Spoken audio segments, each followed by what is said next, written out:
A BLT can be a super sandwich in the summer. Add some shrimp and make it a wrap, and it sounds divine. Aaron Wells Morgan is the executive chef from Grand Street Cafe. And Chef Aaron, what exactly are you going to show us how to make this morning?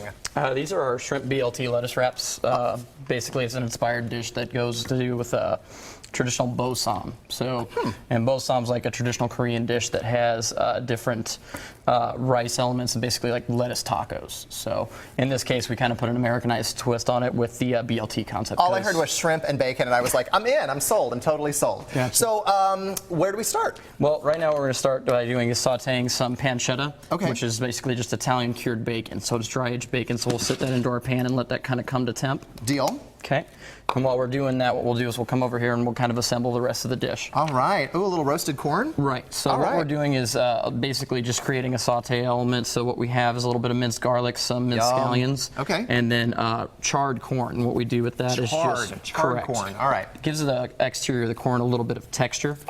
And also a little bit of that campfire taste. So we just cut these off. Make sure you save your bones though, because the bones are very, very good for stocks and everything like that. So we'll put that under here. Okay, save it. There you go.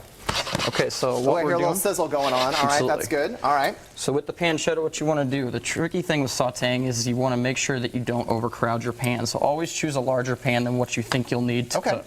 And make sure that you don't start with a completely cold pan. So you want a little bit of warmth before you get it going. Otherwise, it's just going to sweat or steam. Ooh, smell that sizzle. Okay, so what was the genesis behind this dish? Where did you just come up with it out of the clear blue sky? It's just one of those things you find a hole and you fill a hole sort of thing on a menu, and that's exactly what this was. We had a need for a shrimp appetizer, and for me, I love build your own concepts. I love taking something and interacting with the guest, interacting with food. My mom always told me not to play with my food. I did not listen, not at all. And you guys have a whole brand spanking new menu at Grand Street Cafe. Absolutely, we do. And we're really, really excited about it because what we've done is kind of modernize the food and kind of given it a little bit of a new twist. While this is sauteing, I want to show you that what we're going to do is make a sauce. So it's kind of similar to an aioli in the sense that it's and what it is a pickled mustard seed aioli. Okay. So what we have is a little bit of mayo. All right. Just kind of the cheater method to avoid having to make it from scratch, which is also a fairly labor-intensive process. This is our house-made Dijon mustard. Yum. So House-made Dijon, look at you. Correct. I'm impressed. I like to make mustards. Okay, so then we'll mix all of our remaining ingredients. What we have is pickled mustard seeds, which are essentially reduced mustard seeds with sugar and vinegar. Okay. And then gives it almost like a caviar-like texture. So it's got a nice little poppy exterior and a soft middle with a mustard flavor. Let's talk about the shrimps for a little bit. I noticed they're marinated. How long? What's the process for marinating? How long would you marinate? The shrimp are marinated in a harissa marinade, which is essentially garlic, shallot, lime zest, and harissa, which is a Tunisian chili paste.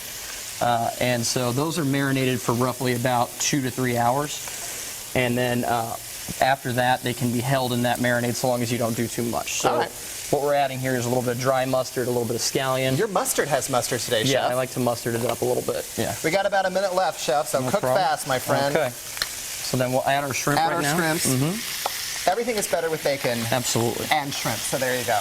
Okay, so while that's happening, we've got our aioli all mixed up.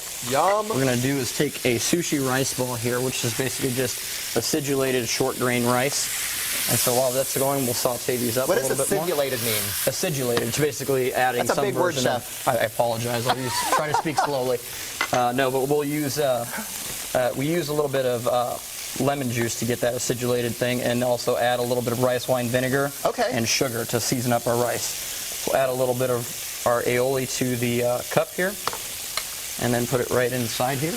Yum. While we're doing and this is an appetizer. Correct. Okay. So then while that's finishing right here, what we'll do is we'll take some fresh lemon, juice it over the top, and then add a couple cubes of butter. Because everything is, again, better with butter. Absolutely. Now, what's the difference between pancetta and bacon, real fast? Okay, pancetta is an Italian cured bacon that is flavored with juniper and thyme. So it's basically rolled, cured, and then it just has a little bit more of an intense flavor. So what we did was juice a little bit of lemon on our tomatoes. I love it. Twist a couple peppers, salt. Oh, look, it's cooking up real nice. Finish. And then what we'll do is we'll just dress those tomatoes right on the side of the plate like that. How pretty, Chef. Okay. And then to finish it off, we'll just take all of our shrimp right here. Toss them right on the side here. All right, I'm Let going that to... juice go right there. I love it. I'm going to try this, but in the meantime, let us toss it over to Michelle. Thank you, Chef. It looks wonderful. I love it. I can't wait to try it.